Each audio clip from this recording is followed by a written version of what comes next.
Good morning, children. Today we will start a new chapter, a new poem, and the unit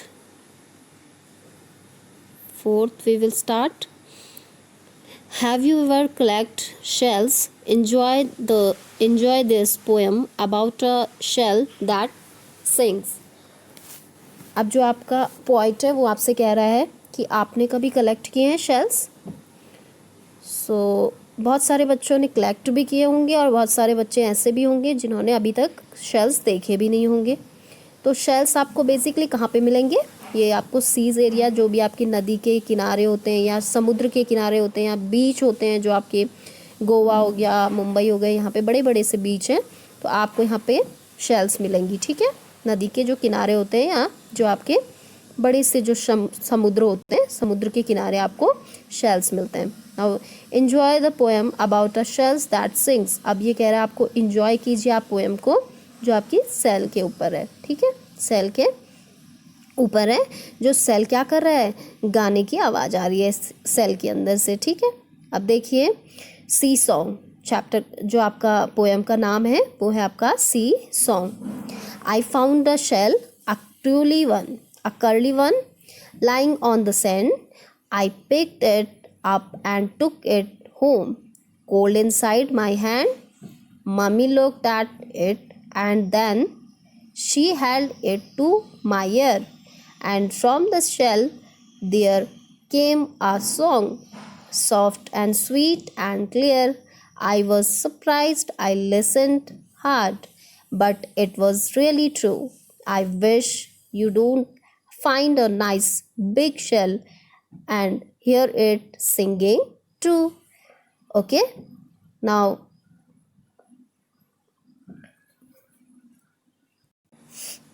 firstly I repeat.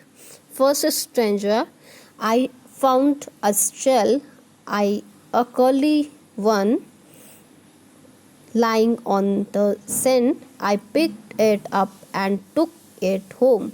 Cold inside my hand. अब ये कह रहा है आपसे I found मतलब मुझे मिला है एक शेल, a curly one जो क्या हुआ है? मुड़ा हुआ है. कर्ली मतलब जो मुड़ा हुआ है, घुमा हुआ है. ठीक है, lying on the sand जिस पे क्या लगी हुई थी? बहुत ज़्यादा सैंड लगी हुई थी. सैंड मतलब होता है आपका रेत. ठीक है, I picked it up and took it home. मैंने वो उठा लिया और क्या किया? Took it home. घर में मैं ले आया उसे.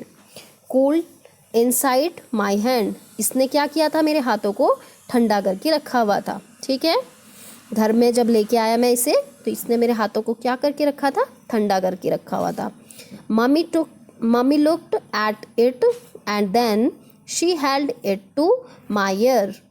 And from the shell there came a song, soft and sweet and clear. अब वो कह रहा है मम्मी, जो मेरी मम्मी है, जो उन्होंने ये देखा. ठीक है, उनके देखने के बाद क्या हुआ? उनके देखने के बाद उन्होंने क्या किया? She held it to my ear. उन्होंने मेरे कानों में से लगा लिया. And from the shell there came a song. इससे क्या आ रही थी? एक आवाज़ आ रही थी. Soft and sweet and clear. जो कैसी थी? सॉफ्ट थी, क्लियर थी और स्वीट थी. ठीक है, इसके बाद नेक्स्ट है आपका I was surprised I listen hard. I was surprised I listen hard, but it was really true. I wish don't find a nice big shell and hear it singing too. I was surprise का मतलब है आपका मैं बहुत ज़्यादा आश्चर्यचकित था. आई listen hard, here जब मैंने इसे सुना. But it was really true, but ये सच था, सत्य था. ठीक है, I wish you all find a nice big shell. अब मैं चाहता हूँ कि मुझे क्या मिले? इससे भी बड़ा जो शेल है वो मिले. ठीक है, and hear it singing too. और मैं चाहता हूँ कि वो जैसे इससे मैंने सॉन्ग सुना उससे भी मैं एक बहुत अच्छा स्वीट सा सॉफ्ट सा सॉन्ग सुनूं. ठीक है, now I hope you all understand in this poem. Thank you class.